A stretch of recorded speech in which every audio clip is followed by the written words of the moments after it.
दोस्तों, अनामिका अपने पापा के साथ राजधानी एक्सप्रेस से अपने मामा की शादी में जा रही होती। वो बहुत ज्यादा खुश रहती है, लेकिन ये जो सफर होता है राजधानी एक्सप्रेस का, वो अनामिका का पूरा जीवन ही बदल देता है। अनामिका के पापा अनामिका के साथ कुछ ऐसा करते हैं कि अनामिका पूरे तरीके से टूट जाती है। अनामिका पर दुखों का पहाड़ टूट पड़ता है। अनामिका की मानसिक स्थिति पूरे तरीके से खराब हो जाती है। आखिर अनामिका के पापा ऐसा क्या करते कि उनकी बेटी का पूरा जीवन ही बदल जाता है। हम आपको पूरी कहानी सुनाएंगे, इस रात से भी पर्दा उठाएंगे, लेकिन उससे पहले आप लोगों से कुछ कहना चाहते हैं। मैं गायिका हूँ और बचपन से ही मैं इस लाइन में हूँ, यानी कि इस क्षेत्र में हूँ। और मैं अब आपके लिए आपके स्वाद में मजेदार भोजपुरी गाना जल्द ही अपने चैनल पर लाने वाली हूं। आपके ही स्वाद में रहेगा, इसलिए आप हमारे भोजपुरी गाने को उतना ही प्यार दीजिएगा जितना कि मुझे आपके प्यार की, आपके सपोर्ट की जरूरत है। कहते हैं दोस्तों कि एक ऐसे परिवार से आने वाला व्यक्ति जिसका कोई बैकग्राउंड नहीं होता है इस क्षेत्र में, म्यूजिक क्षेत्र में, मैं आप जैसी ही हूँ, एकदम नॉर्मल परिवार की, लेकिन मैं बचपन से ही गायक बनना चाहती थी, गायिका बनना चाहती थी। और मुझे लगता है कि अब वो समय आ गया है, इसलिए मैं जल्द ही अपने सपनों की उड़ान भरने वाली हूँ और आप लोगों के लिए दमदार भोजपुरी गाना लाने वाली हूँ। चलिए अब बढ़ते हैं हमारी कहानी की ओर। अनामिका अपने पापा जितेंद्र के साथ मेरठ से बिजनौर जा रही होती है। सफर लंबा रहता है। अनामिका बहुत खुश रहती है क्योंकि अनामिका अपने पापा से बहुत प्यार करती है। अनामिका के पापा भी अनामिका से प्यार करते हैं। वो उसकी किसी भी बात को झुटलाते नहीं, उसकी हर बात मानते हैं। अनामिका किसी भी चीज की जिद करती है तो उसके पापा उसकी जिद जरूर पूरा करते हैं, क्योंकि अनामिका अपने पापा की, यानी कि जितेंद्र की इकलौती बेटी रहती है। बड़े ही मन्नतों से अनामिका का जन्म होता है। अब अनामिका अपने पापा जितेंद्र के साथ मामा की शादी में जा रही होती है। अनामिका की मम्मी दुर्भाग्यपूर्वक अनामिका और अपने पति के साथ अपने भाई की शादी में सम्मिलित नहीं हो पाती, क्योंकि अनामिका की मम्मी जो कि फिसल जाती हैं और उनका दोनों पांव टूट जाता है। इसलिए अनामिका की मम्मी घर पर ही रहती है और वो नहीं जा पाती है।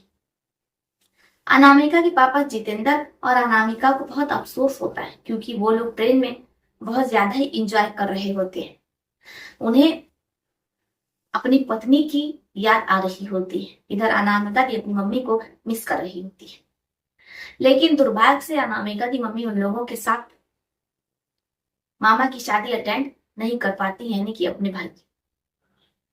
अब ऐसी ट्रेन अपने रफ्तार से तेजी से आगे की ओर बढ़ रही होती है। रात का समय हो जाता है, 2 से 2:30 बज रहा होता है। ट्रेन एक स्टेशन पर रुकती है, लेकिन अनामिका गहरी नींद में होती है, इसलिए उसकी नींद नहीं खुलती है। अब जैसे ही ट्रेन स्टेशन से आगे बढ़ती है तो अनामिका के कानों में बड़ी ही अजीब आवाज सुनाई देने लगती है। अब अनामिका जब अपनी आंख खोलती है तो उसके होश उड़ जाते हैं, क्योंकि अनामिका की ऊपर वाली सीट पर उसके पापा के साथ एक अनजान महिला रहती है।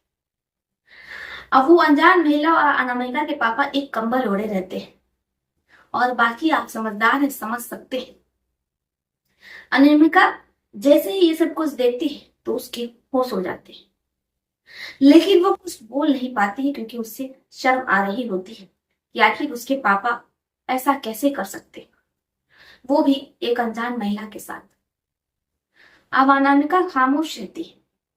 सुबह होती है, वो महिला भी जितेंद्र के साथ रहती है। अनामिका पूछती कि पापा ये महिला कौन? अनामिका के पापा जितेंद्र कहते हैं कि ये महिला हमारे साथ स्कूल में टीचर है। ये इंग्लिश की मैडम है, तुम इन्हें मैडम कह सकती हो क्योंकि ये इंग्लिश पढ़ाती है। अब जैसे अनामिका ये सुनती है तो उसका दिमाग घूम जाता है।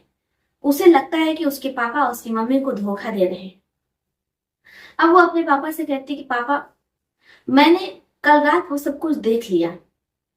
अब जैसे ही जितेंद्र ये सुनते हैं तो उनके पैरों तले जमीन खिसक जाती है। वो अनामिका से कहते हैं कि ठीक है, तुम अपनी मम्मी से कुछ मत कहना, तुम जो मांगोगी मैं तुम्हें वो सब कुछ दूंगा। अगर तुम्हें लैपटॉप चाहिए तो मैं तुम्हें लैपटॉप ला करके दे दूंगा जो तुम मांग रही थी। अनामिका भी बहुत खुश हो जाती है। वो अपनी मम्मी से कुछ नहीं कहती। अब उसका जो मन करता है वो अपने पापा से वो सारी चीजें मांगती है। उसके पापा को मजबूरी में वो सब पूरा करना पड़ता है। अनामिका अपने पापा से अक्सर पैसे मांगने लगती है। अब उसके पापा मजबूर हो जाते हैं। अनामिका जितने भी पैसे मांगती है उन्हें देना पड़ता है। यहां तक तो सब कुछ बिल्कुल ठीक रहता है, लेकिन अब अनामिका के पापा उस महिला को घर लाने की कोशिश करते हैं और वो अनामिका से कहते हैं, देखो अनामिका, तुम मुझसे जितने भी पैसे मांगोगी मैं तुम्हें देने को तैयार, लेकिन मैं अब तुम्हारी मम्मी के साथ नहीं रह सकता तुम्हें लेकिन अब मैं तुम्हारी मम्मी के साथ नहीं रह सकता हूँ। मैं तुम्हारी मम्मी को तलाक देना चाहता हूँ। अब जैसी अनामिका ये सुनती है तो शुरू शुरू में तो उसे बहुत ज्यादा ही अटपटा सा लगता है, उसका मन भारी हो जाता है। लेकिन चूंकि कहते हैं कि लालच एक ऐसी बला है जो अच्छे छूकर ईमान बिकवा देती है, अनामिका सब कुछ जानते हुए भी अनजान बनी रहती है और उसके पापा जितेंद्र उसकी मम्मी को तलाक दे देते हैं। जैसे ही वो उसकी मम्मी को तलाक दे देते हैं, अनामिका की मम्मी का रो रो करके बुरा हाल रहता है, लेकिन कहते हैं कि जैसी करनी वैसी भरनी। अनामिका के पापा जैसे ही अपनी उस ट्रेन वाली महिला को घर पर लेकर के आते हैं, लीगली वो उससे शादी भी कर लेते हैं, तो अनामिका को भी वो घर से निकाल देते हैं। अनामिका के होश उड़ जाते हैं।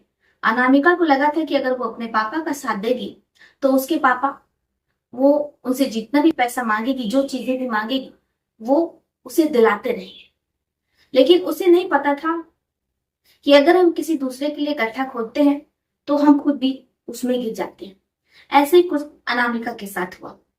कहते हैं कि ज्यादा लालच इंसान को गड्ढे में गिरा देती है। ऐसे ही अनामिका के साथ हुआ। अब अनामिका जो कि अपने पापा से अलग हो गई, वो अपनी मम्मी के साथ रहती है।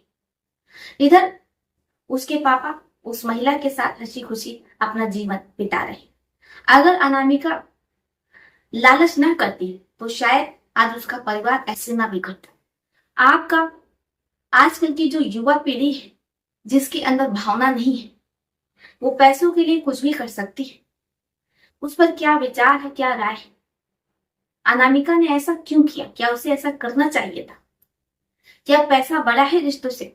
आप लोग अपनी अपना राय हमें कमेंट बॉक्स में लिख सकते हैं। तो चलिए फिर चलते हैं, मिलते हैं आपसे किसी और कहानी में। तब तक के लिए आप अपना अपने परिवार का ध्यान रखिए। आदाब, श्री नमस्कार।